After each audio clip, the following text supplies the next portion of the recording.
안녕하세요. 미국 수의사입니다. 많은 분들이 저번에 수의사가 친구들에게 절대 추천하지 않는 견종 탑3를 보고 고양이 버전도 올려주세요 라고 말씀하셨는데요. 사실 저는 고양이 버전을 찍을 생각이 없었습니다. 일단 왜냐하면은 첫 번째로 고양이를 알만한 사람들은 답을 이미 다 알고 있습니다. 너무 답이 뻔해요. 그리고 두 번째는 실제로 이걸 봐야 될 사람들은 이런 영상을 보지 않고 유튜브에서 귀여운 고양이 영상만 보고 있습니다. 그리고 세 번째, 미국에서는 일단 고양이 종류를 추천할 일이 거의 없습니다.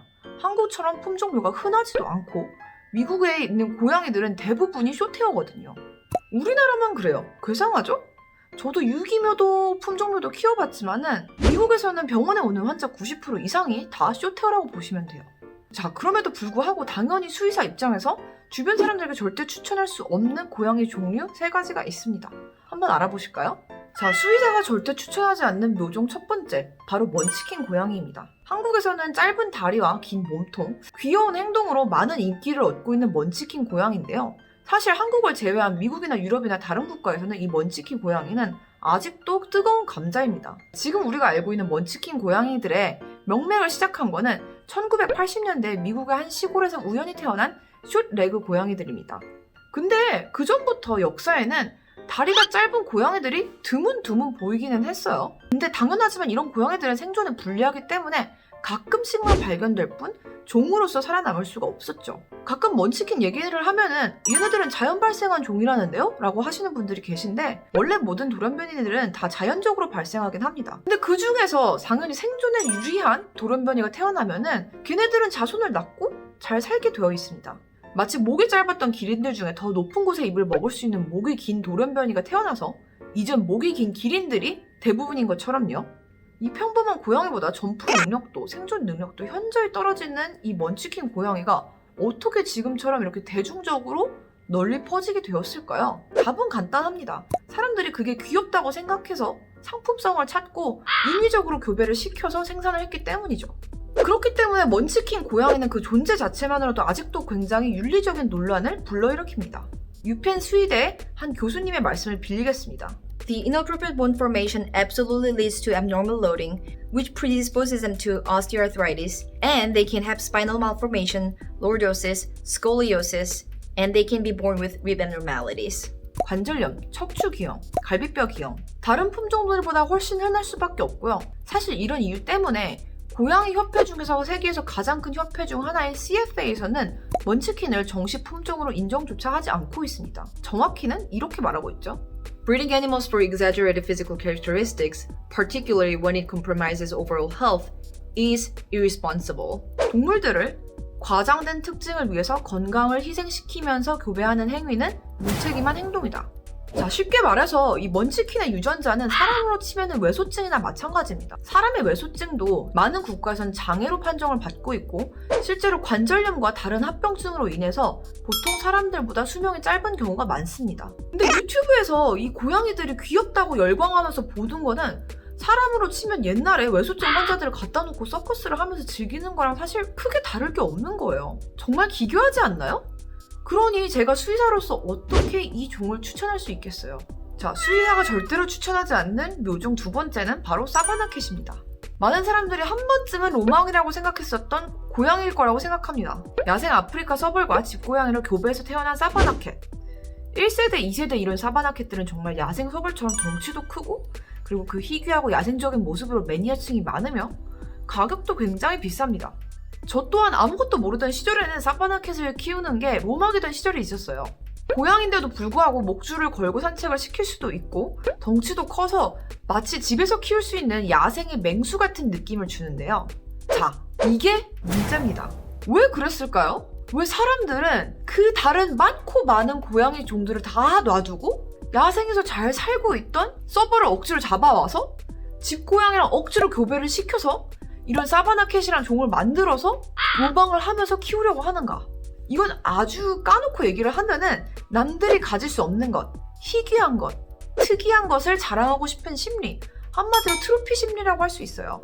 비싸고 희귀하고 그러니까 일부 사람들이 더 열광하고 이런 트로피 심리에 갇혀서 고양이들은 계속 교배되고 생산이 됩니다. 어렸을 때 난 호랑이 키우고 싶어, 난 치타 키울 거야 이랬던 분들 굉장히 많을 거예요. 사실 사바나캣을 갖고 싶어하고 자랑하고 싶어하는 심리는 이렇게 유아종의 생각에서 크게 발전하지 않은 생각이라고 보시면 됩니다. 실제로 많은 나라에서 사바나캣을 법적으로 금지하는 데는 분명히 이유가 있습니다. 미국에서 정말 많은 대를 거쳐와서 거의 집고양이에 가까운 F5를 제외하고는 F1이나 F2 이렇게 서벌에 가까운 고양이들은 키우는 게 불법이거나 아니면 정말 소수의 사람들이 라이센스를 갖고 있어야만 키울 수 있습니다. 그렇게 안 하면은 정말 사람들이 과시하기 위해서, 돈 벌기 위해서 마구잡이로 교배하고 팔아서 이윤에 남기기 딱 좋은 종이기 때문이죠. 근데 그렇게 해서 키운다고 칩시다. 얘네들은 얘네들대로 굉장히 문제가 많습니다. 일단 활동량이 엄청나고 사고를 많이 칩니다.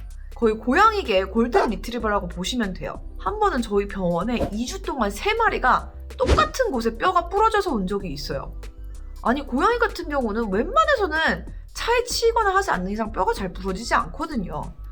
근데 왜 그런가 해서 봤더니 한 마리는 사다리를 타고 올라가다가 사다리를 넘어뜨려서, 한 마리는 벽에서 벽 사이로 가구를 넘나들면서 우다다를 하다가 가구에 깔려서, 다른 한 마리는 미친 듯이 뛰어다니다가 문에 껴서, 3마리가 같은 곳에 골절이 와서 병원에 수술을 받으러 온 거예요. 기본적으로 활동량도 많고 활발하다 보니까 다른 고양이들에 비해 이런 사고가 잦은 거죠. 물론 다 와서 수술은 받습니다.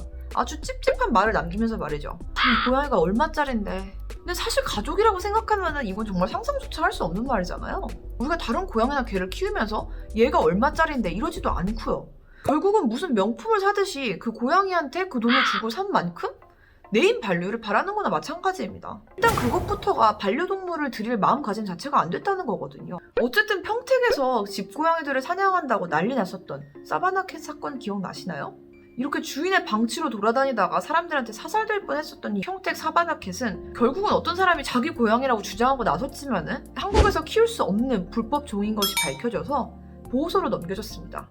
사람들의 이런 욕심의 결말의 피해자는 결국 고양이란 소리죠. 자, 수의사가 주변 사람들에게 절대 추천하지 않는 고양이 종류 세 번째, 바로 스카리쉬 폴드입니다. 이거를 예상 못하신 분도 있나요? 스카리쉬 폴드는 많은 분들에게 인기가 많은 만큼 논란도 굉장히 많은 묘종 중 하나인데요. 1960년대 우연찮게 귀가 접힌 채로 태어난 돌연변이 고양이를 그 귀여움을 상품화를 시켜서 또 인위적으로 교배를 해서 만들어진 품종입니다. 문제는 얘네들이 귀가 접히는 것 자체가 비정상적인 연골을 만들어내는 유전자 때문인데, 이런 유전자 마구잡이식 교배로 인해서 골연골 이형성증, 오스티오콘드롤 디스플레이시아라는 병이 생겨납니다. 이 병의 다른 이름이 뭔지 아세요? 오스티오콘드롤 디스플레이시아라고 불리는 것뿐만 아니라 이 병은 스카리쉬 폴드 디지즈라고 불립니다. 대놓고 병의 이름이 스카티시 폴드 병이라는 소리죠. 한마디로 귀가 접히는 것뿐만이 아니라 다른 연골들도 다 망가져서 녹아내리는 병이라고 보시면 됩니다. 자, 우리 몸에는 망가지면 답이 없는 조직이 몇 개가 있습니다. 일례로 신장, 신장이 망가지면 투석이나 이식 말고는 답이 없죠. 심장도 마찬가지고요. 신장, 심장 이런 것 말고도 망가지면 정말 노답인 조직 중 하나가 바로 연골입니다. 전 세계 수많은 인구와 동물들이 망가진 연골과 관절염으로 고생을 하기 때문에 매년 과학자들은 천문학적인 돈을 퍼부어도 아직까지도 답이 없는 게 관절염과 연골입니다. 근데 하필 이 스카리쉬 폴드는 이 골연골 이형성증이 심하면은 어릴 때 7주, 2달도 안 돼서 증상이 나타나기 시작합니다. 개인적으로 이런 케이스를 2번 정도 본 적이 있는데 전 너무 충격을 받았어요. 2살밖에 안 됐던 고양이였는데 대퇴에 아예 관절이 녹아서 사라져 있더라고요. 어떻게 그럴 수가 있죠? 이 병은 예방법도 치료법도 없습니다. 유일한 예방법은 태어나지 않는 거예요. 근데 귀엽다고 하는 사람들이 있고 고양이랑 사는 사람이 있으면 당연히 만들어내는 사람들이 있고 태어나는 고양이가 있을 수밖에 없습니다. 자, 스카리쉬 폴드는 이렇게 연골 질환뿐만이 아니라 심장병이나 다낭성 신장질환, 그리고 다른 여러 가지 유전병이 있습니다. 마치 고양이계의 불독이죠. 여러분들이 그렇게 귀엽다고 열광하는 그 접힌 귀를 얻어내려면은 나머지 유전병은 그냥 덤으로 따라오는 거라고 보시면 됩니다. 자, 어떤 분들은 이거 별로 흔하지 않은 거 아니에요? 누구 고양이는 괜찮던데? 이러실 수도 있어요.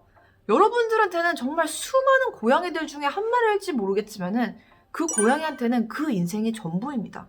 만약 내가 뼈가 녹아내리고 관절이 녹아내리는 질병에 걸릴 확률이 요만큼이라도 있다면은 어떻게 해서든 피하려고 할 거잖아요. 수의사가 되면서 제가 한 선서가 있습니다. 미국 수의사의 선서에 처음 나오는 문장 중 하나인데요. I solemnly swear to use my scientific knowledge and skills for the benefit of the society through the protection of the animal health and welfare and the prevention and relief of the animal suffering. 수의사인 제가 이 고양이들을, 아니 그냥 유전병이 많은 순종들을 추천할 수 없는 이유는 이 선서 안에 다 있습니다. 내가 수의사로서 정말 동물들의 복지와 건강을 걱정한다면은 그냥 누구 보고 키우라고 추천을 할 수가 없는 거죠. 미국뿐만이 아니라 다른 나라를 가면은 모든 고양이 인구의 95% 이상은 숏헤어입니다. 참 근데 우리나라는 유튜브만 봐도 알 수 있다시피 비정상적으로 순종묘의 비율이 높습니다. 유튜브에 넘쳐나는 귀여운 고양이들 뒷면에는 이렇게 아파하고 버려지고 안락사 당하는 고양이들이 있고, 그리고 그런 아이들을 매일같이 마주하는 수의사들이 있습니다. 꼭 기억해 주셨으면 좋겠어요.